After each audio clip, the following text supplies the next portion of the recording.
पाकिस्तान से ग्रेटर नोएडा पहुंची सीमा हैदर की तबीयत बिगड़ गई है, जिसके बाद अब उस पर किसी से मिलने पर पूरी तरीके से पाबंदी लगा दी गई है। ग्रेटर नोएडा में सचिन मीणा के घर पर रह रही सीमा हैदर लगातार कई घंटों तक लोगों से मिल रही थी, जिसकी वजह से उसकी तबीयत खराब हो गई है। अब डॉक्टर की सलाह पर मीणा परिवार ने सचिन के साथ उसे पूरी तरह से घर के एक कमरे में बंद कर दिया है, ताकि वो आराम कर सके। हालांकि उनसे मिलने वाले लगातार आ रहे हैं। सीमा हैदर डॉक्टरों की सलाह पर दवाई ले रही है। हालांकि तबीयत खराब होने वाले एंगर पर लोग सवाल भी उठा रहे हैं।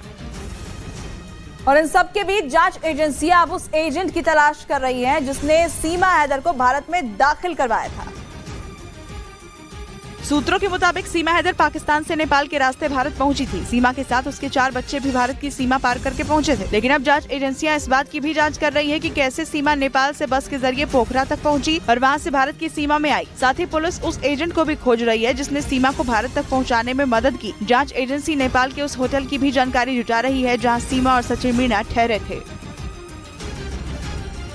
सरहद पार पाकिस्तान की नागरिक सीमा हैदर के चर्चे हिंदुस्तान से लेकर पाकिस्तान तक हो रहे। सबसे ज्यादा चर्चा उस कहानी को लेकर हो रही है, जिस कहानी में हर रोज नए नए राज खुल रहे हैं। लेकिन आज आपको उस कहानी के उस चौथे किरदार से मिलवाएंगे, जो सीमा का सबसे करीबी होने का दावा कर रहा है, जिसका दावा है कि सीमा 2 साल पहले उसके संपर्क में आई और उसने उसके साथ शादी का वादा किया। लेकिन प्यार की इस कहानी में कैसे ट्विस्ट आया, इसकी पूरी डिटेल आपको दिखाएंगे। लेकिन पहले आपको ये दिखाते हैं कि हिंदुस्तान आई सीमा हैदर को लेकर इस वक्त पाकिस्तान में कैसे खलबली मची हुई है।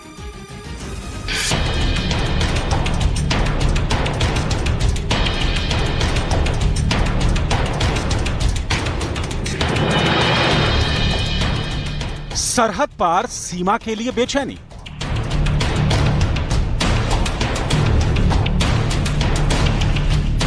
भारत में सीमा, पाकिस्तान परेशान।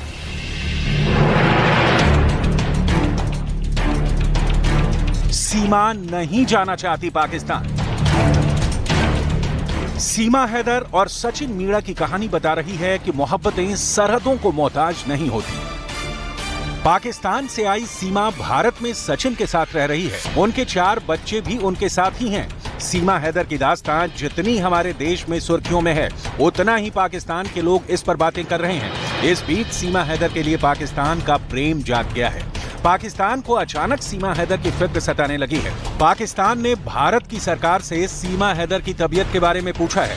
पाकिस्तान के विदेश मंत्रालय ने भारत सरकार से सीमा से बातचीत की अपील की है, जिसके बाद भारत ने पाकिस्तान को 2 टूक जवाब दिया। देश के हित में जो कुछ भी है हम बर्दाश्त करेंगे, नहीं तो हम विरोध करेंगे।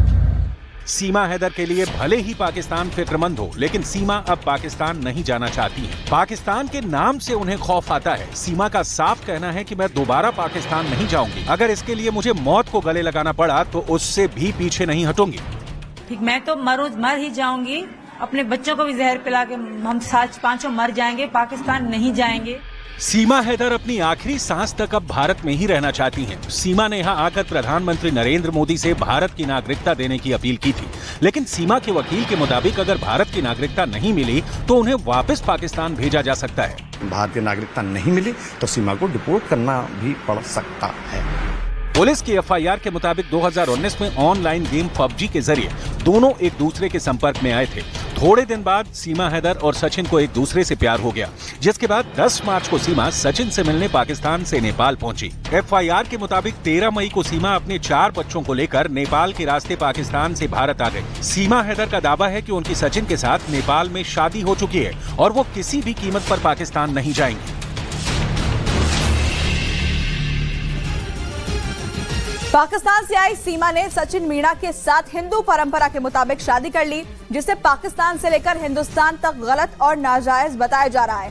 भारत में इस्लामिक धर्मगुरुओं का कहना है कि सचिन मीणा के साथ सीमा की शादी इस्लाम के मुताबिक जायज नहीं है, क्योंकि सीमा का उसके पति गुलाम से अभी तक तलाक नहीं हुआ है। जबकि सीमा बार बार ये कह रही है कि गुलाम से उसका ज़बानी तलाक हो चुका है। ये पूरी रिपोर्ट देखिए।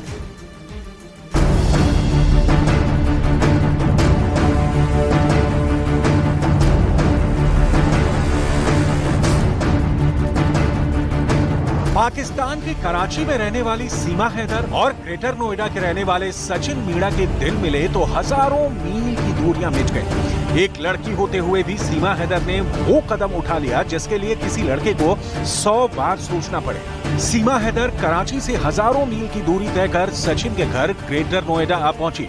इसके लिए सीमा ने अपने मुल्क पाकिस्तान समेत 3 मुल्कों की सीमाएं लांघी।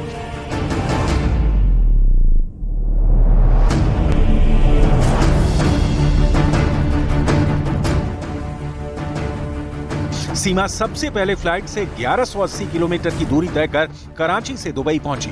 उसके बाद वो दुबई से फ्लाइट के जरिए 2992 किलोमीटर की दूरी तय कर नेपाल पहुंची और फिर बस के जरिए 1000 किलोमीटर से ज्यादा की दूरी तय कर हिंदुस्तान में अपने प्यार की पनाह में पहुंच गई। इस पूरे सफर में सीमा ने अपने 4 बच्चों के साथ 5222 किलोमीटर से ज्यादा की दूरी तय की। इतनी दूरी तो शायद मजनू ने लैला के लिए भी तय नहीं की थी जितनी की सीमा ने सचिन के लिए की।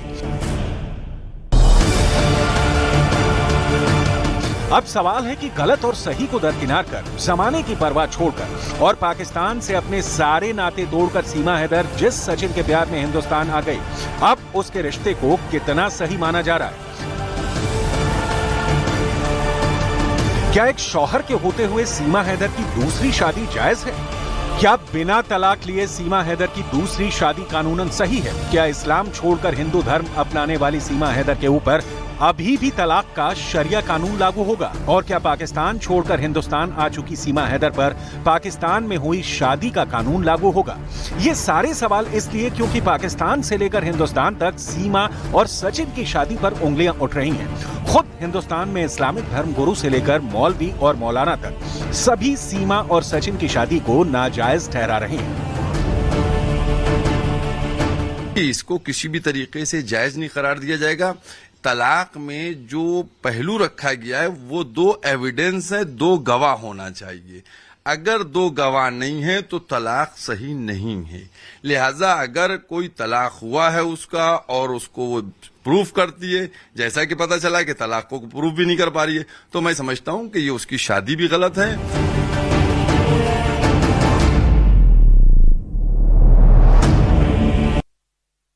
सीमा हैदर ने पाकिस्तान से आकर सचिन मीणा से शादी तो कर ली, लेकिन क्या उस पर शरिया कानून लागू होगा? इस पर मुस्लिम धर्मगुरु भी जवाब देने से बच रहे हैं।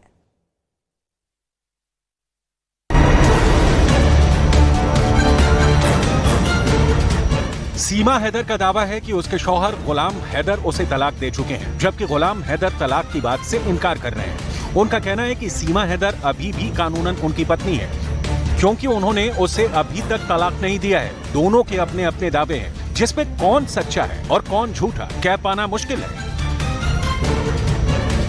अगर मैं इनकी शादी में भी हूँ फिर भी मेरा अधिकार है, मैं कह सकती हूँ कि मैं इनके साथ नहीं रह सकती तो नहीं रह सकती। जबरदस्ती कोई भी नहीं रखेंगे। तुम तो तलाक दे चुके हो मुझे और मैं हिंदू धर्म में आ गई हूँ, तो हमारा रिश्ता कब का खत्म हो चुका है। नहीं सर, तलाक हो नहीं चुका, ना मैंने कभी तलाक दी है सर। ये झूठ बोल रहा है सर। मौलाना सैफ अब्बास के मुताबिक सीमा जब तक अपने शौहर गुलाम हैदर से तलाक लेने के सबूत पेश नहीं करती तब तक सचिन से उसकी शादी नाजायज मानी जाएगी। हालांकि सीमा हैदर अपने शौहर गुलाम हैदर से अलग होने के जिन कारणों को गिना रही है, मुस्लिम धर्मगुरु मौलाना सैफ अब्बास के मुताबिक सीमा को इन आधार पर गुलाम से तलाक लेने का कोई अधिकार नहीं है। देखिए, ऐसा है कि उसने 1-2 बातें कही हैं यही कि हमारा ख्याल नहीं रखते हैं। वो चूंकि इस्लाम धर्म को फॉलो कर रही थी, इस्लाम में लड़की उस वक्त तलाक दे सकती है जब उसका शौहर इस्लाम की विरोधी गतिविधियों में शरीक हो। मसलन वो जुआरी हो, शराबी हो, मारता पीटता हो, भूखा रखता हो, अजियत देता हो। लेकिन उसने ऐसा कुछ भी नहीं कहा। उसने कहा कि हमें नहीं देती। अब आपका ख्याल रखने के लिए क्या चीजें चाहिए? आपको रोज ब्यूटी पार्लर जाने की फैसिलिटी अवेलेबल कराई जाए, आपको रोज बारबेक्यू ले जाने की। तो मैं ये समझता हूं कि इस तरीके से इस्लाम में तलाक नहीं होता है। तलाक उस वक्त इस्लाम में लड़की ले सकती है कि जब वो अपने धर्म के विपरीत काम कर रहा हो, तब उस वक्त तलाक हो सकता है। और लड़की भी तलाक ले सकती है, उसके पास पावर है इतनी। अब सवाल है कि जब सीमा ने इस्लाम धर्म छोड़कर हिंदू धर्म अपना लिया है और हिंदू रीति रिवाजों के मुताबिक सचिन के साथ 7 फेरों के बंधन में बंध गई है, तब भी क्या सीमा हैदर पर शरिया कानून लागू होगा? ये ऐसा सवाल है जिसका साफ साफ जवाब देने से मुस्लिम धर्म गुरु बचते नजर आ रहे हैं।